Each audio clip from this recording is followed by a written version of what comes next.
Welcome to Mindful Legacy Building, the podcast designed to expand your mind and help you build the legacy you were purposed for.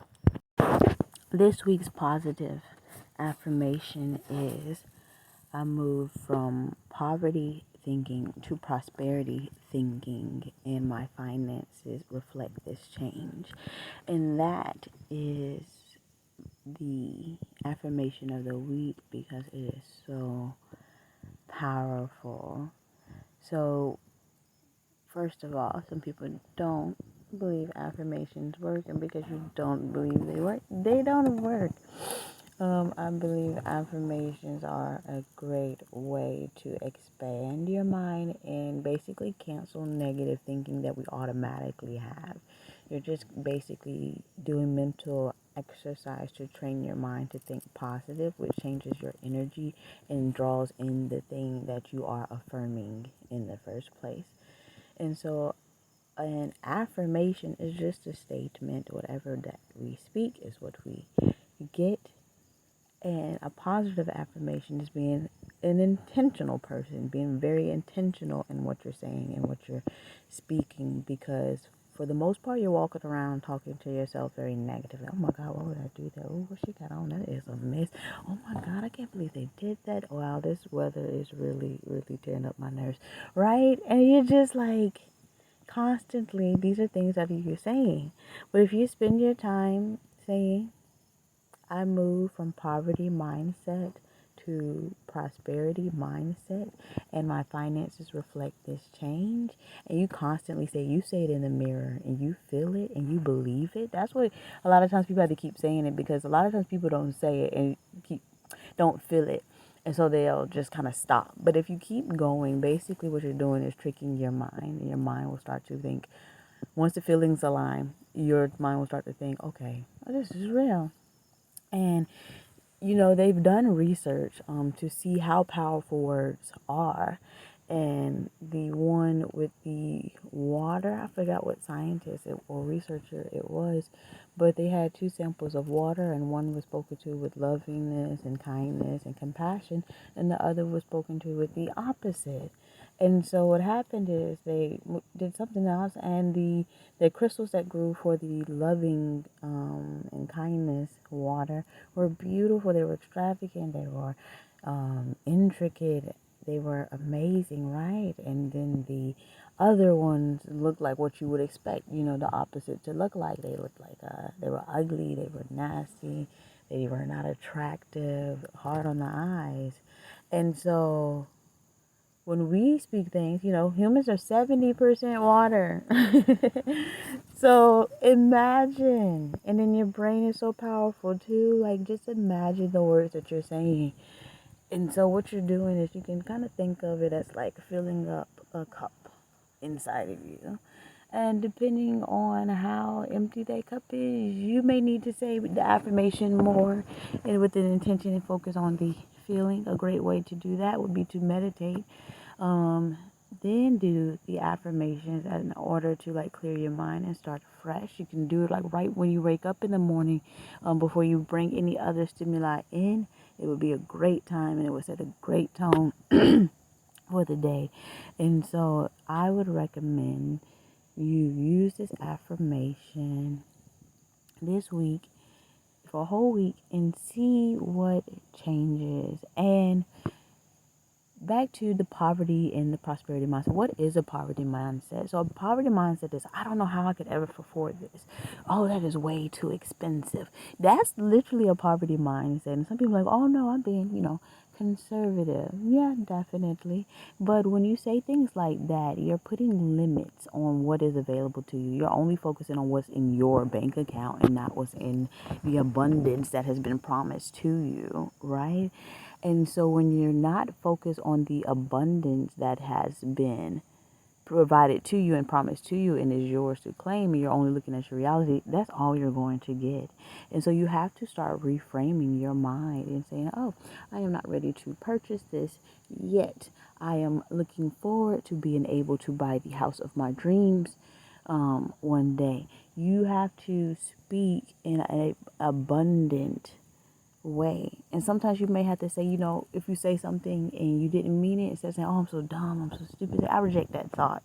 I am calling forth the abundance that is rightfully mine. And then you can go back to saying, I am moving from the poverty mindset to the prosperity mindset, and my finances reflect this change. And I also love this affirmation because it says I am, right? Whatever we say I am, we actually are putting out, and we are.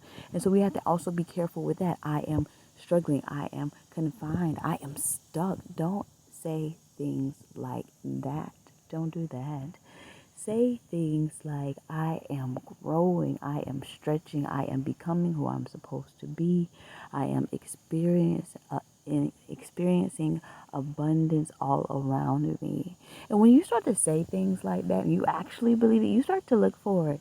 And in psychology, it's called confirmation bias, but it helps a lot when you're trying to be positive, looking for reasons why what you believe to be true. We do the same thing with the negative. And then because you saw that, now you see that other little tiny thing, and then you start to worry, and worry is a waste of imagination. Imagination is the highest form of value, or the second highest form of value. I have to check. But anyway, it's very high. Being able to imagine the thing and create, we all have that ability. And since we all have that ability, that means that we are powerful creators, and we create the life we want. And that can be in anything, any aspect. But I also love that it is in the aspect of business too. And that's why I get even more excited about abundance now, because we actually have even more abundant opportunities at our fingertips. With the technology, that I have such a positive outlook on the world and the earth and the potential that we all can do. And I prefer to focus on spreading more light and love and helping people through their darkness, because we've all had dark times, right? But dark times don't last. But when we are focusing on the dark times in the news constantly, it feels that way. So I don't watch the news. That helps me to keep a more positive mindset, because it can be very traumatic. And something one of my mentors said was basically like, you're focusing on people and their problems, and you can't even help you in yours, right? So on top of you having an issue of not making enough money to pay your bills, now you're also worried about everything that's going on in the world outside of you as well. So that's double worry, your burdens and someone else's too. Like some of the things that the news shares, I'm like, why would someone else need to know that information? And a lot of people are like, well, you need to know, what's coming. A lot of times, like, had you really prepare for what is coming without watching the news? I think that a lot of times it's easier to get bogged down into something that is like what is like the norm in the culture, but I prefer to subscribe to what feels good to me. And I haven't watched the news and I don't know how long. And I'm fine. Perfectly fine. Because I also believe that I am divinely protected, and that anything that tries to come near me to harm me will not prosper, right? I truly believe that. Like, there's no doubt in my mind about that. I'm not afraid of death. There are worse things than death, and I'm not afraid of those things either. But a lot of times people think about that, right? And then they're worried about this and worried about that and this potential here and that. Stuff that is not even going to happen. Just stressing themselves out. And so then, of course, it's hard to focus on the positive, right? So you have to wake up in the morning, be intentional, and keep saying these things. It doesn't matter what things look like. When you adjust your energy, you're bringing in that. Science has even proven that within the quantum physics realms, which sounds so complicated, and it is. But it's also exciting what they're discovering with being able to see things go in between different dimensions and manifest out of what seems like thin air. Basically studying God and trying to figure out like how God operates in a way that doesn't feel confining and religious, but just more spiritual, right? Like just picking up on the good energy, the good vibes, and I think like everyone spreading that um, is important because when we're able to tell more people about the good that is possible, man, it is crazy how once you get someone to see what you see, that they start to experience more abundance in their lives because they're like readjusting their mindset. It's not something you can do um, too easily by yourself, but actually, yeah, you can do it pretty easily by yourself because you start to change it and the people around you start to change. I noticed that, like, when I started to be like kinder and more intentional and being more forthcoming with like how I treat people, being more aware. Like that's okay. That was fun when I was younger, but I'm getting older now. I can't, I'd be wanting to be petty so bad. I'd be like, oh, I can say this and really get them. But because I'm growing and I am aware how much power words have and how each word and thought we have is a seed, I am more careful of where I plant them and how. Very much more. Because it is better to be kind than to be right. Why spread that negative energy unnecessarily? Why hurt that person just because they hurt you and you gotta feel justified in getting back with them. I talk to my kids all the time, like they're like, well, he hit me, so I hit him back. Here we go. Why we gotta do this? We don't need to do this. But that's what they do, right? And I'm like, we don't have to do the tit for tat, but we as adults do the tit for tat. Oh, she said this, so I'm gonna do this. Should I be petty? What should I do? Oh yeah, that's gonna get them right here. And something an author said that it made my mouth drop, literally. He said, you cannot remedy what you condemn. And I was like, dang, that's deep. And basically what he was saying is that you can't fix something by complaining about it. Like, it fixes nothing. Nothing. But it gives so much negative energy. Even if you're just complaining in your head and being real cute and sweet outside, you say, girl, it's crazy. And you talking mad junk in your head. Like, release. Take a deep breath in. Blow it out. Calm down. Okay? Release that when you catch yourself. Because when you're moving from poverty mindset to prosperity mindset, it's not just the money, right? It says my finances reflect that change, but a lot of other things will reflect that change too. Your relationships will reflect that change because you're thinking this is just a moment. This is not who this person is. Poverty says this person is always like this and he get on my last nerve. Prosperity mindset, he has been changing. This is just a moment, something, maybe something's off, or, let me not let this affect my mood. That's prosperity thinking too. And because it doesn't affect your mood, now you can go and focus on building your business a little bit better. You ain't in your room pouting with an attitude because somebody did you wrong, but did they? Okay, so prosperity thinking, go beyond money. Money is cool. Money dope. We all want a whole bunch of it. Okay, we all do. Even the ones that say they don't, but they don't because they have a negative view on money. But that ain't their fault. Society and TV has taught us that people with money don't care about people who don't have money. And if you were people with money, you wanted them to care. And you think they mean and they evil, and that couldn't be you. And so you keep yourself stuck in that idea of this is all there is. But when you release that and say, dang, when I have more than enough, baby, when I get rich, versus, dang, rich people suck. How you gonna become rich people that suck? Your mind, your body ain't gonna let that happen. They gonna say, oh yeah, they do suck. We gonna stay right here and struggle. Yeah, I love a good struggle. That ain't right. That ain't right at all. Stand up for what you believe in and you believe in having a lot of money to do a lot of good, adjust to that energy, right? Go for money for that reason.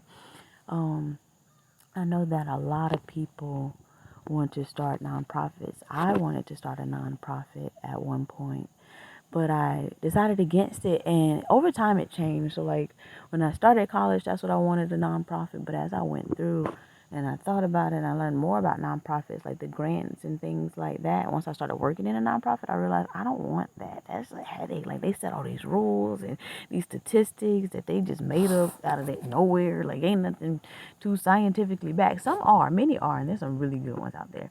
But a lot of times with the nonprofits, they're just doing what has traditionally been done and trying to get more money to expand their impact, right? I don't know how much they're like actually taking feedback from the community and, really tracking their growth and, trying to find what is the best way to do this good, right? But anyway, you see a lot of people with good hearts start one, and they usually don't have any money, and so then they're out there begging and frustrated and trying to get grants. So that's why I was like, I don't want that. Then I was like, I want a nonprofit without having to ask for grants. So I tried to get into the business world in so many different ways, right? And what I found is that that's just not the different ways weren't working, but I realized I was on the right track. Myron Golden talked about how people who don't have money shouldn't start nonprofits. They should start businesses based on the capital that they already have, career capital like skills, talents, and things like that. Start a business with that. Then once they scale that business, they have proof that they're able to do something. And now they're in this connection, in this circle of other people, like-minded people who have also built successful businesses, who are willing to donate freely. He gave the example of someone saying, hey, will you donate to my nonprofit? And he's like, no. Well, he's like, yeah. How much do you give to your nonprofit? And they're like, well, nothing. Like, why would I give to your nonprofit if you don't give to your nonprofit, right? If you're not contributing, why should I? And the thing about it is that a lot of people are just like, I'm gonna start this nonprofit and do this good, and it's just a struggle and it's frustrating and they're not able to do as much as they would, have light, versus if they started a business, like I said, based on their career, capital, talent, things like that, whatever that the gifts, then they are able to take that, build up a business that generates much, much, much more money than a nonprofit would. And then go start a nonprofit.